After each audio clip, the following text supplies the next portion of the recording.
90 days سے زیادہ اگر گورنمنٹ آج جاتی ہے تو 90 ڈیز میں آپ کو الیکشن کروانا ہے. یہ کس منہ سے کہہ رہا تھا مجھے 7 مہینے دو؟ اس کا مطلب کہ کمپٹنٹ، اس کو اس دن سیک کر دینا چاہیے تھا.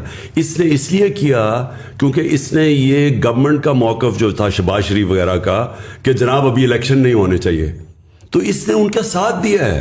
نہیں بٹ سو مائی کوشچن ہے کہ میں کہتا ہوں ٹھیک ہے ای سی پی یا الیکشن کمیشن کے چیئرمین جو ہیں وہ بھی بائسڈ ہیں، آپ کے جو ہیں وہ ادارے بھی نیوٹرل ہیں، پبلک سپورٹ ہے undoubtedly and we've seen that in جلساز throughout Pakistan as well and social media کے پہ بڑا ایویڈنٹ ہے. What makes you so sure کہ آنے والی الیکشن جو ہے وہ آپ you even have a fighting chance then? Because lot of your supporters are just like کہ یار فائدہ ہی نہیں ہے، یہ تو ٹائمز آیا ہے، یہ تو ٹھیک ہے ہم ساری اپنی نوائز نکال لیں گے، لیکن at the end of the day جب پورا نظام اگر کرپٹ ہے تو what's is it even worth fighting for? نظام میں انسان بیٹھے ہوئے ہیں، وہ سارے انسانوں کے گھروں میں بیوی بچے ہیں، وہ سارا اس وقت جو بیوی بچے ہیں وہ سارے کھڑے ہو گئے ہمارے ساتھ آ کے. یہ جو پبلک ہے ان کے اندر اس طرح اتنا بڑا چینج آیا ہے کہ کوئی بھی نہیں ایکسپیکٹ کر رہا تھا. جو سازش کر رہے تھے وہ یہ ایکسپیکٹ ہی نہیں کر رہا تھا کہ اس طرح پبلک سڑکوں پہ کھڑی ہو جائے گی. انہوں نے تو سوچا تھا مٹھائی بانٹنے کی. انہوں نے کیا انہوں نے ایک کیریکٹر اسیسینیشن پوری کیمپین تیار کی. انہوں نے کرنا کیا تھا، انہوں نے کہنا جیسے اس کو ہٹانا ہے، پہلے تو لوگوں نے کہنا ہے کہ اتنا ان پاپولر ہو گیا کیونکہ انہوں نے میڈیا پہ پوری کیمپین چلائی ہوئی تھی. مصدق کے اگینسٹ پہلے میڈیا پہ کیمپین چلی تھی، پیسے CIA نے پیسے خرچ کر کے کیمپین چلائی تھی. اور جب وہ کیمپین چل پڑی پھر جب اس کو ہٹانا تھا تو لوگوں نے خوش ہونا تھا اور پھر اس کی باقاعدہ کیریکٹر اسیسینیشن کرنی تھی جو انہوں نے تیار کی ہوئی ہے کیمپین. یہ ایکسپیکٹ ہی نہیں کر رہے تھے کہ پبلک اس طرح کھڑی ہو جائے گی. تو یہ خود شوق میں، اور یہ بھی نہیں ایکسپیکٹ کر رہے تھے کہ اداروں کے اندر لوگ سارے ہمارے ساتھ کھڑے ہو گئے ہیں. اس وقت اداروں کے اندر ان کے فیملیز سارے آج کھڑے ہیں. میں کیوں سمجھتا ہوں کہ اس وقت جو چینج آئے گا، یہ میں پہلی دفعہ اپنے 26 سال کی پالیٹکس میں بلکہ اپنی زندگی میں نے کبھی اتنا بڑا چینج جو اب آ رہا ہے میں نے کبھی ایسا نہیں دیکھا. ہاں صاحب، ابھی آپ مورل سٹینڈنگ کی بات کر رہے تھے، مجھے تھوڑا چیزوں کو گراس روٹ پہ اس پرسپیکٹو سے دیکھنا مجھے ذرا پریفر کرتا ہوں. مورل سٹینڈنگ آتی ہے اچھی تربیت سے، اس میں آپ کی ہر چیز انوالو ہو جاتی ہے. آپ کے گھر میں کیا تربیت دی جا رہی ہے، آپ کے اسکول میں، تعلیمی اداروں میں، آپ کے مدرسوں میں، جہاں سے بھی آپ تعلیم لے رہے ہیں. آپ اگر آج دیکھیں جین زی جو ہے، میں ان سے ذرا تعلق بہت کلوزلی کنیکٹڈ رہتا ہوں ان کے ساتھ میں. آپ ٹی وی کے چینلز گھمائیں، پورے 70 چینل جتنے بھی ہیں، آپ کو بچوں کا ایک کانٹینٹ نہیں دکھتا.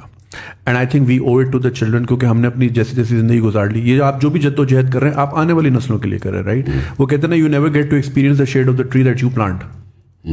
تو کسی بھی چینل پہ بچوں کا کوئی بھی پروگرام نہیں آتا اور نہ ہی کوئی سائنس کا پروگرام آتا ہے.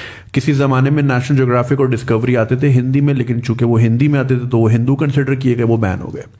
بچے مانگتے ہیں انسپریشن. ظاہر ہے بہت سارے بچوں نے آپ کو دیکھا، انسپائر ہوئے، آج وہ ٹیم میں کھیل رہے ہیں، ماشاءاللہ اچھی پرفارمنس کر رہے ہیں. تو جب آپ کے پاس ہیروز بھی نہیں ہوں گے، آپ ان کو کوئی انسپریشنل کانٹینٹ بھی نہیں دکھائیں گے، آپ ان کو چاہے وہ ریلیجیس کانٹینٹ ہو یا سائنٹیفک کانٹینٹ ہو. میری فواد چودھری صاحب سے بھی اس معاملے میں ڈسکشن ہوئی تھی جب وہ منسٹری آف سائنس ہیڈ کرے، تو ان کو آئیڈیاز اچھے لگے، مگر وہ ظاہر بات ہے کہ ہماری جو بھی گورنمنٹ آتی ہے وہ اپنا سارا ٹائم لڑائی میں نکال دیتی ہے اور وہ کام ہو نہیں پاتا. وہ اپنے آپ کو بچانے میں پورا ٹائم نکل جاتا ہے. پہلا سال سمجھ آتا ہے، آخری سال الیکشن کی تیاری تھی، بیچ میں جو 3 سال ہوتا ہے اس میں بھی کووڈ آ گیا.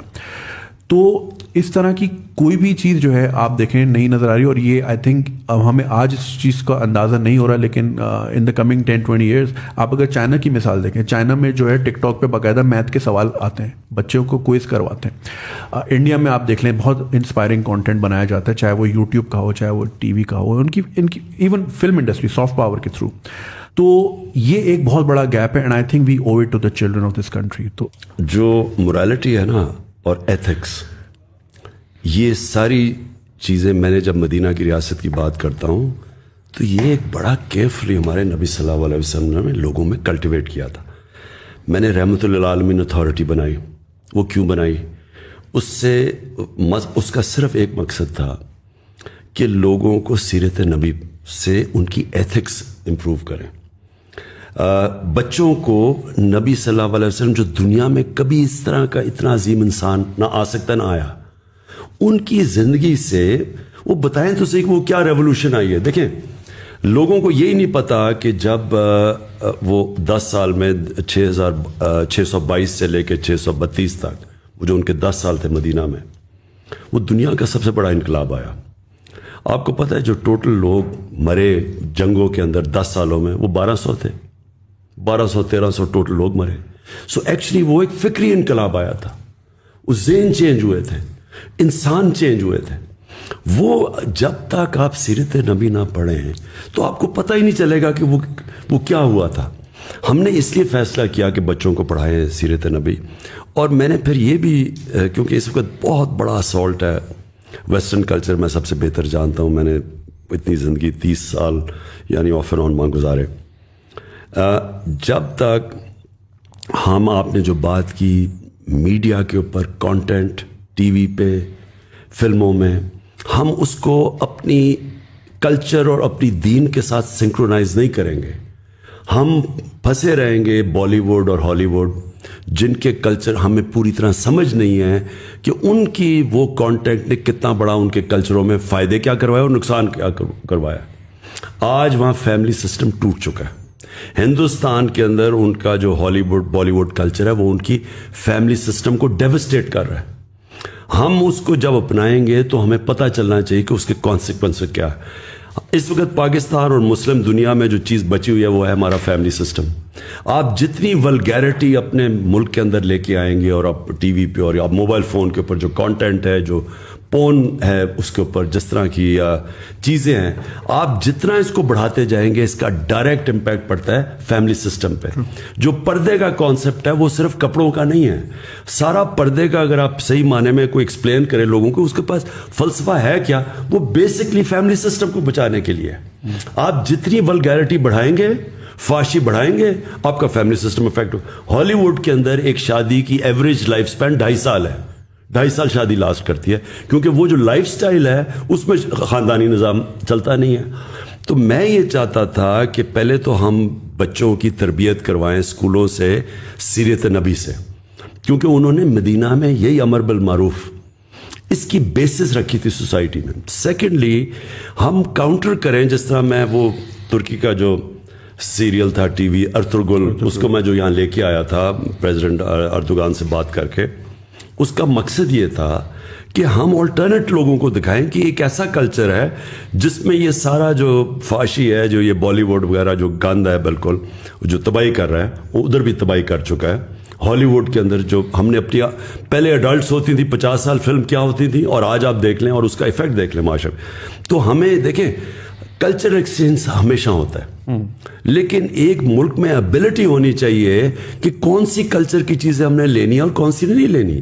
آپ اگر پوری طرح چیزیں لے آئیں گے, اس کا جو آپ کو کانسیکوینسز ہی نہیں پتا کہ آپ کی سوسائٹی پہ کیا ہو. اس کا سب سے بڑا آج کانسیکوینس ہے کہ آپ فاسٹسٹ رائزنگ کرائم آج پاکستان میں, جب میں نے آئی جیز بلا کے ان سے چیک کیا تو چائلڈ ابیوس اور ریپ یہ سب سے تیزی سے بڑھ رہی ہے پاکستان میں کرائم. سو خان صاحب, جیسے آپ نے ذکر کیا کہ دوبارہ گورنمنٹ میں ہم میجورٹی میں آتے ہیں, لیکن جس طرح کا وہی والی بات جو مزمل نے کی کہ جس طرح کا نظام آلریڈی چل رہا ہے, مطلب اس میں آ کے پولیس ریفارمز کیسے ہو سکتی ہیں؟ مطلب آپ کے دور میں بھی 6 سے زیادہ آئی جیز پنجاب میں بار بار لوگ چینج ہو رہے ہیں, منسٹریز میں چینج ہو رہے ہیں. سو اس دفعہ ایسی کیا چیز ہے جو ڈفرینٹ ہوگی؟ اور اس سے بھی زیادہ اگر آپ جو اداروں والی سائڈ ہے وہ مطلب آپ کے خیال سے وہ ابھی بھی نیوٹرل ہی رہیں گے جب آپ آتے ہیں, یا وہ آپ کو سپورٹ کریں گے؟ اور ایک بہت بڑا جو نیریٹو پچھلے 60 سالوں سے پاکستان میں کہ جی ان کی سپورٹ کے بغیر تو آپ آ ہی کوئی نہیں سکتا. سو جتنی مرضی آپ کے پاس پبلک آ جاتی ہے, ڈو یو فیل لائک کہ یو ول کم بیک؟ دیکھیں, اس کو جب پبلک اس طرح موبلائز ہو جائے نا, دنیا کی تاریخ بتاتی ہے اس کو کوئی نہیں روک سکتا. میں نے تو ایک دفعہ اس طرح کی موبلائزیشن دیکھی تھی, اور اس میں کوئی شک نہیں کہ تب واقعی ایک فری اینڈ فیئر الیکشن ہوا تھا 1970 میں ذوالفقار علی بھٹو کا.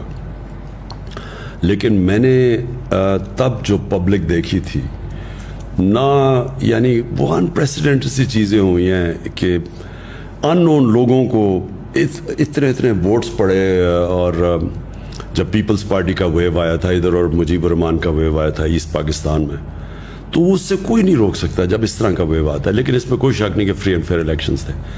لیکن میری کنٹینشن یہ ہے کہ پاکستان بدل گیا. اس کو آپ کوئی روک نہیں سکے گا. یہ جب پبلک کا ایک فیصلہ ہو جائے نا, جب پبلک ایک طرف, جس طرح میں دیکھ رہا ہوں کہ پبلک اب جو شعور آ گیا ہے, جو نکل گئی ہے, میں نہیں سمجھتا کہ, اور دیکھیں اداروں کے اندر پھر سے میں بتاتا ہوں انسان ہوتے ہیں, وہ نہیں روک سکتے, وہ روکنا چاہیں گے بھی نہیں.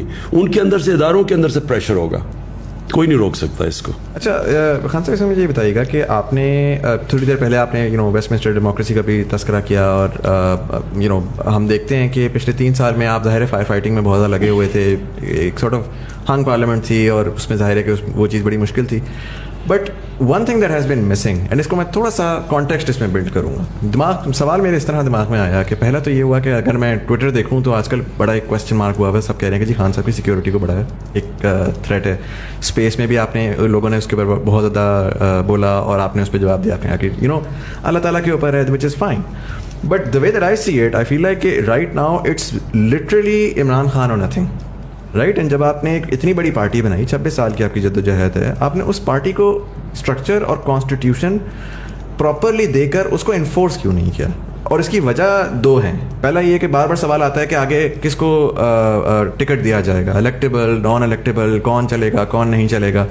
اور دوسرا ریزن یہ ہے کہ میں دیکھتا ہوں نوجوان طبقے کو, میں کہتا ہوں کہ یار میں ہوں, جنید بھائی ہیں, طلحہ ہیں, ہم خواب سوچتے ہیں, ہم کہتے ہیں یار ہم نے پاکستانی پالیٹکس میں پارٹیسپیٹ کرنا ہے. آج اگر کوئی نوجوان سوچتا ہے کہ اس نے پاکستانی پالیٹکس میں پارٹیسپیٹ کرنا ہے, اس کے پاس کوئی روڈ میپ نہیں ہے, کوئی سسٹم نہیں ہے جس کے تحت وہ سسٹم میں گھسے, آہستہ آہستہ وہ اپنا ایک اسٹیچر بلڈ کرے اور کوئی نظام ہو. ابھی تو یہ پاور ہے, پیسہ ہے, کون کتنا پیسہ لے آتا ہے, کون کتنا ووٹ بینک لے آتا ہے, پاور لے آتا ہے. تو ڈونٹ یو تھنک کہ جی وہ جو اسٹرکچر جو آپ پاکستان کو بدلنا چاہ رہے تھے, وہ شاید اپنی پارٹی سے اگر اسٹارٹ کرتے تو اس 3 سال کے بعد آج آپ بہت بہتر جگہ پر ہوتے in terms of mobilization, in terms of public تو آ گئی, بٹ جو پارٹی اٹ سیلف ہے وہ it seems like all over the place right now.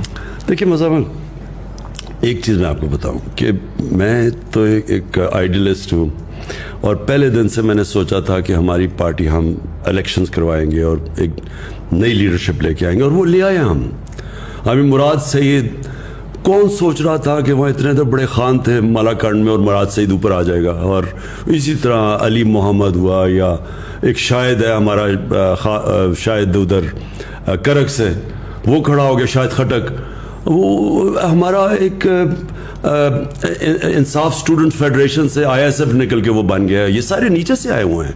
فاروق حبیب ہے ہمارا جو منسٹر یہ بنا ہے, یہ سارے اسٹوڈنٹ پالیٹکس سے آئے ہیں اوپر. یعنی یہ پہلی دفعہ ہم نے جو شروع کی. تو دیکھیں ہماری واحد پارٹی ہے جو کہ ایک فیملی پارٹی نہیں ہے. باقی نون لیگ, پیپلز پارٹی, ان کے سوائے ان کے خاندان کے کوئی اوپر ہی نہیں آ سکتا. یہاں باپ بن گیا پرائم منسٹر, بیٹا بن گیا چیف منسٹر. یہ مذاق ہے ملک کے ساتھ. دونوں ضمانت پہ بھی ہیں, اوپر سے کرپٹ بھی دونوں ہیں. اور جو وہ چاچا ہے وہ یعنی جو اس کا دوسرا بھائی ہے وہ کانوکٹ ہے, وہ ملک سے بھاگا ہوا ہے. سو یہ ایسے, یہ جو سسٹم بنا ہوا ہے نا, یہ ٹرو فیملی سسٹم, یہ ڈیموکریسی نہیں ہے. یہ this is even worse than kingship. Right, but sorry میں آپ کی بات کر رہا ہوں کہ میں ایڈ کر دوں نا. دیکھیں میں صرف آپ کو, لیکن جو ہم چاہتے تھے نا کہ ہماری پارٹی میں, ہم واحد پارٹی ہے جس نے بہت بڑا الیکشن کروایا اپنی پارٹی میں, لیکن وہ جو الیکشن تھا, جو سسٹم ہم نے پہلی دفعہ کیا الیکشن کا سسٹم, اس کے اندر ہمیں بڑے پرابلمز آئے, کیونکہ یہاں تو کوئی ٹریڈیشن ہی نہیں ہے پارٹی پہ الیکشنز کروانے کی. ہم نے پہلے ممبرشپ کی, پھر کوشش کی, لیکن وہ فلاڈ سسٹم تھا وہ, یعنی اس کے اندر ہمیں بڑی غلطیاں آئیں. پھر ہم نے سیکنڈ ٹائم کوشش کی, پھر ہم نے ممبرشپ کی, پورا ایک سیٹ اپ کیا, الیکشن سیل بنایا, لیکن وہ الیکشن ہم نے کیا نہیں ایونچولی, کیونکہ اس کے اندر جو سسٹم ہم نے موبائل فون کے ذریعے الیکشن کروانا تھا, کیونکہ وہ زیادہ آسان تھا, ہم ٹیکنالوجی کا استعمال کر رہے تھے. انفارچونیٹلی جو ہم نے وہ سافٹ ویئر بنایا, وہ جب اس کو ٹیسٹ کیا وہ کام نہیں کیا. سو کوشش ہم نے پوری کی. میں صرف آپ کو یہ کہنا چاہتا ہوں کہ پاکستان میں اس وقت یہ سیکنڈ چیز ہے کہ اس میں کوئی شک نہیں کہ اس وقت عمران خان ہے اور PTI ہے, لیکن یہ جو اس وقت ہم جس میں پڑے ہوئے ہیں نا, اس وقت میری پارٹی الیکشن سے زیادہ امپورٹنٹ یہ ہے کہ سارا کرپٹ سٹیٹس کو ایک طرف ہے اور عمران خان اور PTI ایک طرف ہے. سر لیکن اگر اس میں خدا نہ خواستہ عمران خان کو نکال دیں تو پھر PTI کس جگہ پہ کھڑی ہوگی؟ کوئی اور لیڈر بن جائے گا PTI میں, اور ہم چاہیں گے کہ وہ ایک پوری ممبرشپ ووٹ کرے ایک لیڈر کو, ہم کر دیں گے. وہ ہم ممبرشپ تو کر رہے ہیں, پھر سے ممبرشپ کیمپین کر رہے ہیں. ان سے کہیں گے ڈائریکٹ الیکٹ کرے ایک لیڈر کو, ساری پارٹی الیکٹ کرے بجائے انڈائریکٹ الیکشن سے. لیکن دیکھیں زندگی کا تو کسی کو بھی نہیں پتا ہوتا, ہمیں یہ نہیں پتا کہ ہم آج کل زندہ ہیں یا نہیں ہیں. لیکن یہ میں آپ کو کہہ دوں کہ اس وقت جو بیٹل ہے وہ پاکستان کے اندر کبھی اس طرح کی کلیئر ڈیوائیڈ نہیں آ گئی. سارے یہ ڈاکو 30 سال سے جو چوری کر رہے تھے ایک طرف کھڑے ہو گئے, اور تحریک انصاف ایک طرف کھڑی ہو گئی, اور پاکستان کی عوام ہمارے ساتھ ہے. اور یہ جو الیکشن ہوگا یہ پاکستان کی تاریخ میں ایک ایسا الیکشن ہونے جا رہا ہے جو شاید دنیا میں بڑے کم ملکوں کے اندر ہو, اور اسی الیکشن میں پاکستان ایک قوم بننے جا رہی ہے. دیکھیں یہ سارے ملک میں ایک آیا. اب کراچی میں بھی کس پاکستان کی پارٹی نے 10 دن میں پشاور کا سب سے تاریخی جلسہ کیا, کراچی کا تاریخی کیا, اور منار پاکستان بھر دیا. انہوں نے 11 پارٹیز نے مل کے منار پاکستان کا 5% نہیں بھرا. اس باری اتنا بڑا کراؤڈ آیا کہ باہر بھی لوگ اندر ہی نہیں گھس سکے. سو دیئرفور یہ ایک یونیک چینج آ رہا ہے پاکستان میں. تو میں نے جب آپ نے کہا نا مکس فیلنگ شروع میں کہ آپ کو ہٹنے سے کیا ہوا, ایک طرف تو مجھے یہ جو سازش کامیاب ہوتے ہوئے میں تو شوق میں چلا گیا کہ ساری ایک پورے اتنے زیادہ لوگوں کو اکٹھا ہونا تھا مجھے شکست دینے کے لیے. دوسری طرف جو قوم کھڑی ہوئی ہے, میں تو سمجھتا ہوں اس سے خوشائن چیز ہو ہی نہیں سکتی تھی ہمارے ملک سے. اچھا سر, اس میں ابھی آج کی خبر ہے کہ مریم اورنگزیب نے کمیشن اسینچلی اناؤنس کیا ہے آن دا سائفر, جو آپ کا جس کی بیسس کے اوپر فورن کنسپیریسی کا آپ کہتے ہیں. تو do you think that's a good thing considering کہ پبلک بھی شاید دیکھ لے گی کہ ایگزیکٹلی کیا ہے اور کس طرح سے. یہ ایسے ہی ہے کہ شہباز شریف کے 16 ارب روپے کے کیسز ہیں کرپشن کے, منی لانڈرنگ کے FIA کے اندر, اور اب وہ FIA کے اندر وہ سارے آفیسرز ڈال کے اپنے آفیسرز اپوائنٹ کر رہا ہے. یعنی جو انوالوڈ ہو وہ کیسے فیصلے کر سکتا ہے. گورنمنٹ تو انوالوڈ ہے ساری کانسپریسی میں. صرف ایک ہم کمیشن مانتے ہیں, وہ چیف جسٹس کے نیچے ہو, اور اس کے اندر کنڈیشن یہ ہے کہ اس کی اوپن ہیئرنگ ہو, بالکل ان کیمرہ ہیئرنگ نہ ہو. سارے میڈیا کے سامنے وہ کمیشن بیٹھے اور وہ پھر اس کی پوری ہیئرنگ کرے کہ یہ شروع سے لے کے اینڈ تک کیا ہوا تھا. خان صاحب ابھی آپ نے جلسوں کی بات کی, اور آپ نے کافی سکسیزفل جلسے ایک ہی ہفتے میں 3 میجر سٹیز میں کیے. کراچی والا بھی ظاہر بہت بڑا تھا. کراچی کی عوام جو ہے they very disappointed because وہ ایک اتنا بڑا شہر ہے, ہمارا فائنینشیل ہب ہے, اور وہ ایک بارش کی مار ہے اور پورا شہر کا نظام دھرم بھرم ہو جاتا ہے. اس کے باوجود کراچی نے ووٹ بھی آپ کو دیا, اور آپ کے فیس پہ ایسی جگہ ووٹ دیا کہ جہاں بنتا نہیں تھا, لیکن وہ ظاہر they were looking at a bigger picture. مگر اس کے باوجود بھی مسئلہ یہاں آتا ہے کہ even if you want to do something, وہ پھر 18ویں ترمیم آ جاتی ہے اور صوبائی گورنمنٹ آ جاتی ہے. تو اور میں بات کروں بہت بیسک چیزوں کی, بیسک انفراسٹرکچر کی, کوئی ٹرانسپورٹ کا نظام ہو, کوئی سڑکیں سیدھی ہو جائیں, کوئی اسٹریٹ لائٹ ہی لگ جائے. اسٹریٹ کرائم اتنا پریویلنٹ ہے, اور اتنا ایسا لگتا ہے کہ بہت لالس, وہ جو پرانی فلموں میں ویسٹرن موویز میں ہوتا تھا, کوئی بھی آیا گولی مار کے چلا جاتا ہے, مطلب یہ بہت کیجول ہو گیا ہے. تو کراچی کی عوام کیا ایکسپیکٹ کر سکتی ہے اگر آپ if you are in power again? دیکھیں سب سے پہلے تو کراچی کا سب سے بڑا مسئلہ یہ ہے کہ پاکستان کی تاریخ کی جو سب سے کرپٹ گورنمنٹ ہے وہ ہے پیپلز پارٹی کی گورنمنٹ. ایک تو وہ گورنمنٹ پاور میں رہی ہے اور 14 سال ہو گئے اس گورنمنٹ کو. اس 14 سال میں انہوں نے کراچی کو نقصان تو پہنچایا ایک طرف, لیکن دوسری طرف انہوں نے جو ادارے تباہ کیے, جو پولیس کے اندر غلط بھرتیاں کی, پولیس میں یعنی سندھ کی پولیس کے اندر انہوں نے کرپٹ ترین لوگوں کو رکھا ہوا کیونکہ خود کرپٹ ہے. اس سے کیا ہوا ہے؟ سب سے پہلے تو کراچی میں جو لالسنس ہے, اگر آج رینجرز آپ ہٹا دیں تو کراچی تو فری فار آل ہو جائے.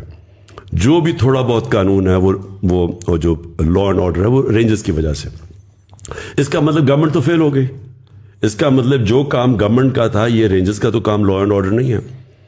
لیکن اس سے سب سے بڑی چیز یہ ہے کہ دیکھیں کراچی جس طرح لاہور ہے, جس طرح اسلام آباد ہے, جو بڑے بڑے شہر ہیں, جس طرح پشاور ہے, ملتان ہے, جب تک یہاں سٹی گورنمنٹس نہیں بنیں گے, جس طرح لنڈن کیا, لنڈن میئر ہے, وہ پوری ایک گورنمنٹ ہوتی ہے. لنڈن کو چلانے کے لیے ایک سیپریٹ گورنمنٹ ہوتی ہے, وہ ڈائریکٹلی الیکشن سے وہ آتی ہے. ہم نے جو لوکل گورنمنٹ سسٹم بنایا ہے اس میں ڈائریکٹلی الیکٹڈ میئرز ہوں گے, ناظم ہوں گے, جو کہ پورے شہر کو ان کی کیبنٹ چلائے گی اس شہر کو. وہ جب تک ہم وہ سسٹم نہیں لے آئیں گے, وہ اپنے پیسے خود اکٹھے کریں گے, ریونیو اکٹھا کرنا ان کا کام ہوگا, ان کے اندر ایکسپرٹس بیٹھے ہوں گے جو پانی کے بھی ایکسپرٹ ہوں گے, سیوریج سسٹم کے بھی ہوں گے, پولیس ان کے نیچے ہوگی. جب تک ایک یعنی بڑے شہروں کو آپ جس طرح نیو یارک چلتا ہے, جس طرح لنڈن چلتا ہے, پیرس چلتا ہے, تہران چلتا ہے, آپ آج تہران چلے جائیں, سینکشنز کے باوجود جو آپ تہران کی فنکشننگ دیکھیں گے آپ حیران ہو جائیں گے کہ وہ لگے گا امیر ترین ملک لگتا ہے, وہ سارا صاف ستھرا شہر, ماڈرن سٹی, کیونکہ ان کی تہران کی اپنی گورنمنٹ ہے, وہ اپنے پیسے اکٹھے کرتی ہے. ہمارا کیا پرابلم ہے کہ ہم جو بجٹ ہے پروونس کا اس سے ہم شہروں کو فنڈ کرنے کی کوشش کرتے ہیں. وہ یا تو وہ شہباز شریف کے زمانے میں کہ سارا 56% بجٹ پنجاب کا آپ لگا دیں لاہور کے اوپر اور وہ باقی سارا پیچھے رہ جاتا ہے, یا سندھ میں دیکھ لیں وہ سارا جو مین بجٹ ہے وہ انٹیریئر سندھ میں, کیونکہ وہاں سے ووٹ لے کے آتے ہیں, کراچی کو پیسے نہیں ملتے, کراچی کھنڈر بن چکا ہے. تو اس کا صرف ایک نتیجہ ہے کہ ان شہروں کو ان کی اپنی الیکٹڈ, ایک ڈائریکٹلی الیکٹڈ ان کا میئر بنے, ناظم بنے, وہ پھر اپنی کیبنٹ بنائے اور وہ پھر اس کو چلانے کے لیے اور اب چلائے بھی اور پیسے بھی اکٹھے کرے, وہی ذمہ دار ہو. آپ یقین نہیں کریں گے, میں جب بھی اسلام آباد یا لاہور آتا ہوں میں اکثر لوگوں کو دیکھتا ہوں باہر سے ہاتھ ڈال کے گیٹ کنڈی کھول کے چلے جاتے ہیں. ہمیں گلی کے کونے سے پہلے فون کر دینا ہوتا ہے کہ گیٹ پہ آ جاؤ, کیونکہ وہ جو تھوڑی دیر آپ کی گاڑی کھڑی ہوتی ہے اور گیٹ کھلتا ہے اس میں ٹرانزیکشن ہو جاتی ہے. تو مطلب ہمارے لیے اتنا ایلین کانسیپٹ ہے کہ اے ٹی ایم کے اندر بندہ جاتا ہے نا تو باہر والا اندر والے سے ڈر رہا ہوتا ہے, اندر والا باہر والے سے ڈر رہا ہوتا ہے. نہیں تو جب اوپر گورنمنٹ کرمنلز کی ہو, آپ دیکھیں نا ان کے سارے زرداری کے اوپر کرپشن کیسز, وہ ضمانت پہ ہے, چیف منسٹر ہے وہ اس کے اوپر کرپشن کیسز ہیں, وہ جان کے, اب میں پھر سے یہ کہتا ہوں کہ ان 3.5 سال میں سارے کیسز تو پرانے بنے ہوئے تھے, ہم نے تو بنائے نہیں, ان کو پکڑائی کسی نے نہیں. جو سسٹم تھا وہ ایکسیپٹ کرتا ہے کرپشن آف دا پاورفل, طاقتور کی کرپشن, جو ہمارا انصاف کا جو بھی طاقتور جن کے ہاتھ میں تھا وہ اس کو اتنا برا نہیں سمجھتے, وہ ایکسیپٹ کر جاتے ہیں. تو جب وہ اوپر بیٹھ جائے تو آپ کیا سمجھیں گے کہ تھانہ دار ایماندار بن جائے گا. So just adding to that, پچھلے 3 سالوں میں بھی ہم نے کوئی دیکھا نہیں کہ کسی بندے کو پراپر سزا ہوئی ہو. شروع میں آپ نے وعدہ کیا تھا کہ ہم بلینز آف ڈالرز واپس لائیں گے. اب آئی تھنک شروع میں آپ نے ذکر کیا کہ ججز ایسے بیٹھے ہوئے ہیں, نیب میں ایسے لوگ ہیں, بٹ جب آپ کی گورنمنٹ تھی تو آپ اگر ان کو ریپلیس کر کے اپنے بندے لاتے ہیں. نیب ایک انڈیپینڈنٹ اینٹی ہے, اس کو ان کا جو چیئرمین تھا جو ہے ابھی بھی, وہ نون لیگ کے زمانے میں اس کو اپوائنٹ کیا گیا تھا. ہم اس کو ریموو نہیں کر سکتے, ہم نیب کے اندر کوئی چینجز نہیں کر سکتے بائی لا. سو دیئرفور نیب ہمارے کنٹرول میں نہیں, اور عدلیہ آزاد ہے. تو آپ اب ایف آئی اے کے کیسز تھے, ہمارا جو ہم نے پکڑا, یہ جو اس کی انہوں نے جو اپنے وہ جو بھی شوگر مل تھی ان کی, اس کے اندر یہ جو 16 ارب روپے کے پکڑے جو نوکروں کے نام پہ انہوں نے پیسے لیے ہوئے تھے, اب وہ تو اوپن اینڈ شٹ کیس ہے. اب ہم کریں کیا, وہ کیس ہی نہیں لگتا تھا, وہ کیس لگتا ہے کہ درد ہے, کمر درد ہے, یہ وہ ہے. میں کہتا ہوں بچایا گیا ہے اس کو, باقاعدہ اس کو بچایا گیا ہے, اور ہم پوری کوشش کرتے رہے, ہم نہیں کامیاب ہوئے. اس لیے میں کہتا ہوں کہ ہماری اس وقت ہماری جو گورنمنٹ تھی اس کو جب تک پوری پاور سے گورنمنٹ نہیں آتی, جس کو فکر نہ ہو, سارا وقت کے اپنی پارلیمنٹ پارٹی بھی رکھو, پھر ایلائز کو بھی ساتھ رکھو, پھر وہ ان کو وہ ناراض ہو جاتے تھے, پھر وہ اپوزیشن ساری ان کی کرمنلز کی اکٹھی تھی, وہ پورا بلیک میل کرتی تھی. تو ہمیں ایک بڑی کمزور گورنمنٹ ملی تھی. تو اس لیے میں ہمیشہ کہتا ہوں کہ اگر مجھے اس طرح کی آگے گورنمنٹ ملی, بہتر یہ ہے کہ ہم اپوزیشن میں بیٹھے بجائے گورنمنٹ چلائیں. خاصا تھوڑا سا میں کانورزیشن کو سوئچ کروں گا لوکل پالیٹکس سے انٹرنیشنل پالیٹکس کی طرف, اور ہم نے دیکھا کہ دنیا جو ہے وہ ایک یونیپولر ورلڈ سے ملٹی پولر ورلڈ کی طرف بھی جا رہی ہے. ظاہر اس کی وجہ سے dynamics and foreign policy and lot of those things are changing as well. ایک چیز پرٹیکولرلی میں آپ کی پالیٹکس میں نوٹس کر رہا ہوں کہ آپ پہلے ایک sort of nationalism, anti corruption, local اس کے اوپر تھے, but recently you became more of an anti imperialist, in the context of کہ پرٹیکولرلی